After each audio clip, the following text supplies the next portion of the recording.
അപ്പോൾ ഇന്ന് നമുക്കൊരു മാല ഉണ്ടാക്കിയാലോ? ആദ്യം മാല ഉണ്ടാക്കാൻ തന്നെയാണ് വിചാരിച്ചത്. അപ്പോഴാണ് എൻ്റെ ഉള്ളിൽ മടി അങ്ങോട്ട് പൊടിത്തട്ടി വന്നത്. അയ്യോ ഫിൽമേ, ഇത്ര നേരം ഇതൊക്കെ കുത്തിയിരുന്ന് ഉണ്ടാക്കണ്ടേ, വെറുതെ ആവശ്യമില്ലാണ്ട് ഉണ്ടാക്കണ്ടേ എന്നുള്ള കുറേ ചിന്തകൾ കയറി വന്നു. അപ്പം ഞാനും വിചാരിച്ചു, ഞാനെന്തിനാ ഇത്ര കഷ്ടപ്പെട്ടുണ്ടാക്കണത്? അപ്പം ഞാനത് വെട്ടിക്കുറച്ച് കൈച്ചേനിലേക്ക് മാറി. ഇതാദ്യം തന്നെ മാല ഉണ്ടാക്കാനുള്ള തന്ത്രപ്പാടാണ്. ആദ്യം ഞാൻ കുറച്ച് കുങ്കുരുവും ഒക്കെ വെച്ച് മറ്റേ ഗീർ വയറൊക്കെ എടുത്തിട്ട് വലിയൊരു മാലയാക്കാമെന്ന് വിചാരിച്ചു. അപ്പം ഞാൻ പറഞ്ഞില്ലേ, എന്നിലും മടി തട്ടി ഉണർന്നുവെന്ന്. വേണ്ട ഫിൽമേ, വേണ്ട, നമുക്കിത്ര റിസ്ക് എടുക്കണ്ട, നമുക്കതൊരു ചെറിയ മാലയാക്കി രൂപാന്തരപ്പെടുത്താം. എന്നിട്ട് ഞാനത് വെട്ടിക്കുറിച്ച് നമുക്ക് പലതരത്തിലുള്ള കുന്തൻ സ്റ്റോൺസ് ആട്ടോ കിട്ടിയത്. ഒന്ന് സ്റ്റിക്കിങ് ടൈപ്പ്, അതായത് നമുക്ക് സ്റ്റിക്ക് ചെയ്യണ ടൈപ്പും, മറ്റേത് ഹോളിങ് ടൈപ്പ് ഉണ്ടാവും, അതായത് 4 ഹോൾ 2 ഹോൾ അങ്ങനെ ഉണ്ടാവും. ഇതിപ്പോൾ എൻ്റെ കയ്യിലുള്ളത് 2 ഹോളുള്ള കുന്തൻ സ്റ്റോണാണ്. ഞാൻ ഭയങ്കര ഗിയർ വയറൊക്കെ എടുത്ത് ഫിഷ് ലോക്കൊക്കെ ഇട്ട് ഗിയർ ലോക്കൊക്കെ ഇട്ട് അപ്പോഴാണ് പിന്നെ എന്നിലെ മടി ഞാൻ ഉണർന്നത്. അപ്പോൾ ഞാൻ നോക്കുമ്പോൾ എൻ്റെ കഴുത്ത് ഫുള്ളും കവർ ചെയ്ത് വരണമെങ്കിൽ അങ്ങനത്തെ എത്ര ലോക്കറ്റുകൾ ഞാൻ കുത്തിയിരുന്ന് തുന്നി ഉണ്ടാക്കണം. അപ്പം ഞാൻ വിചാരിച്ചു, വേണ്ട, വല്ല ഓർഡറൊക്കെ കിട്ടുമ്പോൾ നമുക്കൊരു ഉത്സാഹമുണ്ട് ചെയ്യാൻ. ഇത് ഓർഡർ ഇതിലാണ് വെറുതെ ചെയ്യാൻ എനിക്കെന്തോ ഇന്നെന്തായാലും ഒരു മൂഡുണ്ടായിരുന്നില്ല. അപ്പം ഞാൻ ആ ഫിഷ് ലോക്ക് അങ്ങോട്ട് കട്ട് ചെയ്തെടുത്തു. കാരണം ഫിഷ് ലോക്കിനൊക്കെ അത്യാവശ്യം കാശില്ലേ.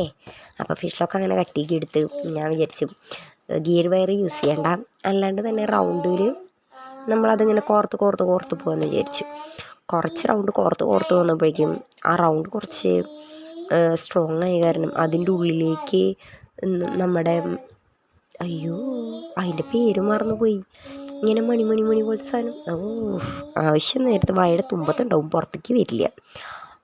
കുങ്കുരു, കുങ്കുരു എന്തോ ഒരു സാധനം, അതിടാൻ പിന്നെ എനിക്ക് ബുദ്ധിമുട്ടായി. അപ്പം ഞാൻ വിചാരിച്ചു, എന്നാൽ നമുക്കതൊരു കൈച്ചെയിനായി മാറ്റാം. അങ്ങനെ ഞമ്മിൻ്റെ ബാക്കി കൈച്ചെയിൻ വേണ്ട സാധനങ്ങളൊക്കെ പൊട്ടിച്ചുകൊണ്ടിരിക്കുകയാണ്. കൈച്ചെയിൻ ഞാൻ വിചാരിച്ചത് മറ്റേ കമ്പി പോലത്തെ സാധനങ്ങളില്ലേ, ഇങ്ങനെ നീണ്ടു നിൽക്കുന്ന ചെയിൻ, ഇതിനൊക്കെ ഓരോ പേരുണ്ട് കേട്ടോ. ആവശ്യം നേരത്തൊരു വീഡിയോ എടുക്കുമ്പോൾ ഇതിൻ്റെ ഒന്നും പേര് വായിൽ വരില്ല. അപ്പം നമ്മളത് എടുത്തിട്ട് എൻ്റെ അളവിന് ഞാൻ പിന്നെ കട്ട് ചെയ്ത് കൊടുക്കട്ടെ ചെയ്തത്. വീഡിയോ നോക്കുമ്പോഴാണ് എന്താ ഞാനെൻ്റെ മോന്ത് ഇങ്ങനെ പിടിച്ചിരിക്കുന്നത്. അത് നമ്മൾ ചെയ്യുമ്പോൾ ഇങ്ങനെ മോന്ത് ചില സമയത്ത് ഒക്കെ ആയിപ്പോയി തന്നതാണ്. അപ്പം നമ്മളിത് എൻ്റെ ഷേപ്പിനൊന്നും ഇങ്ങനെ കട്ട് ചെയ്ത് കൊടുത്തിട്ടുണ്ട്. എന്നിട്ട് നമ്മൾ ഓൾറെഡി ചെയ്ത് വെച്ചത് മില്ലിക്ക് നമ്മളിത് ജോയിൻ ചെയ്ത് കൊടുക്കുകയാണ് ചെയ്യുന്നത്. അപ്പം പിന്നെ എനിക്കൊരു പൊതി, ഇത് പിന്നെ ഞാൻ ലാസ്റ്റ് ഒരു മാലയായിട്ടും കാണിക്കുന്നുണ്ട്. അതായത് കുറച്ച് സൈഡ് മാല ഇത് വന്നിട്ട് സ്റ്റോൺസ് വന്നിട്ട് പിന്നെ ചെയ്യും. മോഡലുകൾ നമുക്ക് പല രീതിയിൽ ഉണ്ടാക്കുമല്ലോ. ഇങ്ങനെ കണ്ടപ്പോഴാണ് ഞാൻ ഞാൻ പറഞ്ഞില്ലേ എങ്ങനെയുണ്ട് എൻ്റെ ഐഡിയ. ഒടുക്കത്തെ ബുദ്ധിയാന്ന് ചില നേരത്ത്. ഇത് ഫുള്ളും ചെയ്യാമെന്നാണ് ഞാൻ വിചാരിച്ചത്. അപ്പോഴാണ് ഞാൻ പറഞ്ഞില്ലേ എന്തെങ്കിലും മടി ഉണർന്ന് വന്നെന്ന്. അപ്പോൾ നമ്മുടെ കീച്ചെയിൻ്റെ സെറ്റായിട്ടുണ്ട്. അപ്പോഴാണ് തൂങ്ങി കിടക്കണതൊക്കെ സെറ്റ് ചെയ്ത് വെച്ചിട്ടുണ്ട്.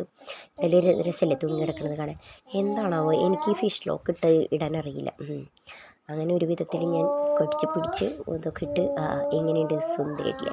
കണ്ണടക്ക് വെച്ച് കാണിച്ചു തരാം. അപ്പോൾ എങ്ങനെയുണ്ട്, ഇതാണ് ഫൈനൽ ലുക്ക് എന്ന് പറയുന്നത്. എൻ്റെ ഈ കളർ ഉണ്ടായിരുന്നുള്ളൂ. നമുക്ക് എന്താ പറയുക, ഓർഡേഴ്സ് വരുമ്പോൾ മാച്ചിന് നമുക്ക് ചെയ്ത് കൊടുക്കാം കേട്ടോ. അപ്പോൾ വീഡിയോ ഇഷ്ടമെങ്കിൽ ലൈക്ക് ചെയ്യുക, ഷെയർ ചെയ്യുക, പ്ലീസ് DM to ഓർഡർ. പിന്നെ എൻ്റെ ഇൻസ്റ്റയിലേക്കുള്ള കുറച്ച് വീഡിയോ ഷോസ് ആട്ടി കണ്ടുകൊണ്ടിരിക്കുന്നത്. അപ്പോൾ ചാ.